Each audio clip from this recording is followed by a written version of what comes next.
If I would have any snow here and the coastlines were not detailed, I would already understand that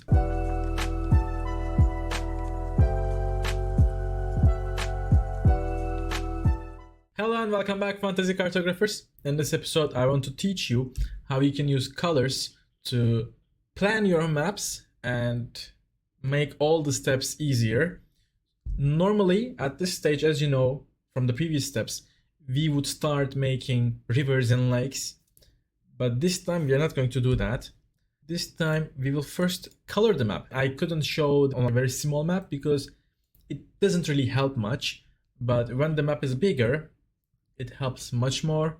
So when we have the big map and all the coastlines and the mountains, and considering what kind of map we want, now we need to understand the biomes of our map. And when you're creating the biomes, because now this is not a world map, you can focus on only a few things. You don't need to worry much about the ocean currents, the parallels, and if the world is flat, globe, like those kind of details, the wind currents, and like all these things that would normally concern us if we were to make a fantasy world map. But because this is small and we are practicing and learning, I will teach you one or two basics that you can apply to every map that you're making, as long as you want to stick with realism. So starting off with planning types of biomes. So right now we have two mountain ranges, big enough to affect the climates. Therefore, I would say by using these ranges, we can separate the map in maybe 3 or 4 and have different colors there and develop the biomes depending on the colors we choose. For example, I'm going to continue with coloring the ground like this, but when I come to the mountains, I am going to stop. Why? Because if you are going to have a big mountain range, the humid will not be able to, and the heat will not be able to transfer to the inner sections of the land. The mountain will cut the winds, cut the rains, and change the climate there. I'm stopping here. I can also continue maybe more on the left, but right after this mountain should not be the same color. And also, remember on the previous steps, also when I was showing you how Wonderdraft works, there's a secret step in all the process of map making. What was it? It is to trash it, right? Or make revisions. Trash it or make revisions at any step. This is open as long as you don't get lost in it. So what I want to do right now is I actually want to bring this one closer to the map, maybe like somewhere here, so that I can also give you an example of not being afraid to make changes just because we are done with some steps. Again, as long as you don't get lost and you don't do so many repetitive revisions, this should be fine, and in fact it would help us to deliver better qualities. Moving on with coloring. Remember I planned fjords here and told you that I could also make the detailed line after coloring, because why did I say that? Now I also have a chance to show that to you. If I would have any snow here and the coastlines were not detailed, I would already understand that I need some harsh coastlines there, maybe some fjords there. I would need to do best that I can to show that is a tough climate, that is a tough biome. But we already made the detailed coastlines before, so now it is showing us where to make the cold lands. But it could be reversed. You can color and understand how you should shape the detailed coastlines, or you can shape the coastlines and it will already give you some ideas about the climates due to fjords only being able to form in very cold regions where you have ice shaping the coastlines. And therefore we can do some very dark, very cold climate here. I will start by adding some very dark greens, maybe something like this one, and maybe take it all the way here and maybe even here. So what I did right now is I added a darker green, which would reflect that there is still some humid, there's still a considerable amount of humid, but the region is cold. By the way, I'm not saying these are the rules and musts to do and reflect those kind of biomes. If you can get away with other types of coloring and reflect that biome, you can do it. These are just some of my observations and the styles that I use for coloring. So back to mapping. So now I have one warm and humid place here, one cold and humid place here. Here I have also some warmth but less humid, so I can also use that. Maybe I can pick this one and continue here with that color and maybe follow up here. Again, we are not gonna get lost in the blending right now. We are just planning the main biomes. If you had, for example, more humid here and more forest here, you would have the opposite on the other side. Those kind of details we will apply later. Now this is the core planning.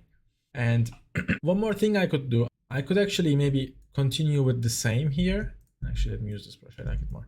I could maybe continue the same here and finish the map like this, but I'm not gonna do that. It would still work. I could add a bit drier colors behind the mountain ranges and still catch that realism, but I want to do something else instead. I want to go to some sand colors and add a desert here so that we can also talk a little bit about how to make deserts. Just trying to maximize the information I could put into this map without making it a frustrating process. So now we have the main coloring planned, and it already gives us some tips about where we might have rivers, lakes, where we might have forests, because right now I already know that I shouldn't have trees here. It's a desert. You can't have a forest in the desert. Maybe like little bit of pieces here and there, maybe in some oasis or maybe around the parts where the climates are mashing, but not at the center. So it already saves me time and saved the revisions we would probably make in the future if we decided that we need a desert. So by deciding that we need it at the beginning, it's gonna save us time in the following steps. And the same thing goes for rivers, lakes, all the other things, even the settlements. Like I'm not gonna have 5 cities and 55 towns in this desert. So you see, it's gonna make all the steps easier. I'm also gonna finish the coloring of the sea, and I'm still gonna stick with just one color like this. Let's not forget to save it, regularly save it. It's very important. And yeah, I'm already liking this map much more. And starting from this point, now what I can do, I can get back to adding rivers, which was normally my third step. So like coastlines and mountains and rivers and lakes. But now I am guided. I'm guided by the coloring. And also, at this point, don't try to blend the colors. Take it simple, step by step. First learn how to create the major biomes and the key elements of the map, and then we will practice and learn more about how we can add details. So getting back to the rivers and lakes, I will start adding them. Maybe I could start from here. I have some hills there and some mountains here, which reveals me that this place is like a valley. So potentially the rivers could form up from those mountains and hills and run across that valley. I want this to end up here, and look what I'm gonna do now. And also, if I don't like how it looks, I can always delete it. I can even actually delete the river. For example, I only like this part. Yeah, just delete it and recreate it and make sure the edges meet, and you'll be fine. I'm also trying to make them like not so flat and wavy like the deltas, because this is supposed to be also like falling, trying to find their ways. This is what it makes me picture in my mind due to those mountains and hills. Also, now that we have a bigger land, you might make a mistake and add too much rivers. Then again, it's going to be really difficult when you are adding forests and things, because you will anyway lose much of them, or even if you show them, then you will be very crowded. So just because we have lots of more lands compared to the previous map, don't overcrowd it. Always remember to keep the balance. So show the major things. Yeah, maybe there was some small rivers coming from here like this and like this, but do I need to show it? You know, for the story I have, I don't need. I'm not going to use those informations, and they will not have any impact on anything. So then, no, I'm not going to show it. If I was to explain that a party was moving from here like this, keeping the river on their north, and they passed 5 bridges, and the guys were just complaining, how many fucking bridges are there in this place? Yeah, then I could actually show a little bit of extra little arms of those rivers so that the story and the map would match more. but I don't want it there, I don't need it there, so I'm not going to add it there. In the future, if I will need it for my story, I can always add it. So while making it, don't make it a pain for you. And back to adding some rivers. I'll keep it like this. If you just have rivers that starts, goes straight to the sea, it's a bit boring. Yeah, let me do a little bit of speed run, and after we're done, I can introduce you those ideas and talk a little more. See you soon. Enjoy the speed run.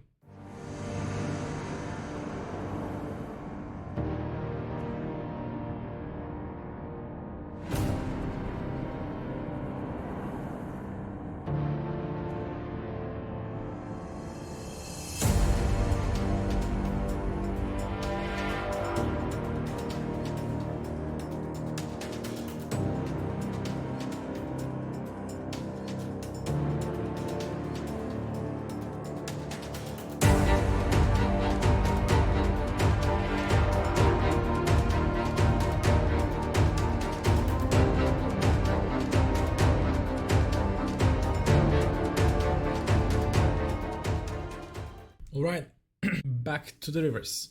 So I did some changes, planned some things, and I want to talk about them. So for example, here I made the thickest river. This one is thicker compared to the other one. So this one is just to show you, like, just because one place has more water and warmth, it doesn't mean that they should have the most amount of rivers. You can have the thickest river there, for example. And just because, again, this place is humid and stuff, it does not mean that when the place is cold, we cannot have rivers or we cannot have lakes. Like, this is still green enough. And I added 3 small lakes there to break the idea of sticking with only 1 rule, 2 rules, because, you know, forming lakes is just about having enough water and having less change of elevation. I think this is our first time. We have like lakes next to each other, very close, and also rivers that come from different lakes and unite. So this is what I was talking about when I told you to experiment different combinations. So I wanted to do that here to show you another example. Here I just went with a classic looking river. Here I made it a bit lightning kind of style. So it's not like similar length of arms and just quickly meeting the seas. Instead, it starts, but instead of meeting the nearby sea, it just follows up the land and then gets more rivers attached to it. So it's looking like a more unique one. And down here, another one accompanies that river but doesn't meet it because he just goes back to the sea. So what I know from this also, if I were to describe the scene that's happening around here, I would maybe potentially describe that the elevation between these 2 rivers are higher. Like I should know it. If I have a castle here in this point in the middle of those, maybe I could tell that it's on top of a very small hill or something, or a line of hills. But these are just giving me tips, informations about how I could describe those parts, which is the whole point of making a map. So it guides us. Here I have a weird looking river again, and also this time a very small river comes all the way through the desert and meets with those other rivers. So this kind of combination I also wanted to show. It would be also like a nice add-on. And here I have 2 quite long rivers accompanying each other but never meeting. And this time I have another lake that is closer to the mountain ranges compared to those other lakes. Like you see, the lake here is far from the mountain, far from the mountain, far from the mountain, but this one is very close to the mountain range. So that also adds another variety and beauty. Here we just have a simple, small, but major enough to show river. And that is another example. We already mentioned these on the previous steps. So as you can see, it looks very like random and simple, but we actually have a beautiful variety here. And imagine if you do this with lots and lots of more combinations to your world map.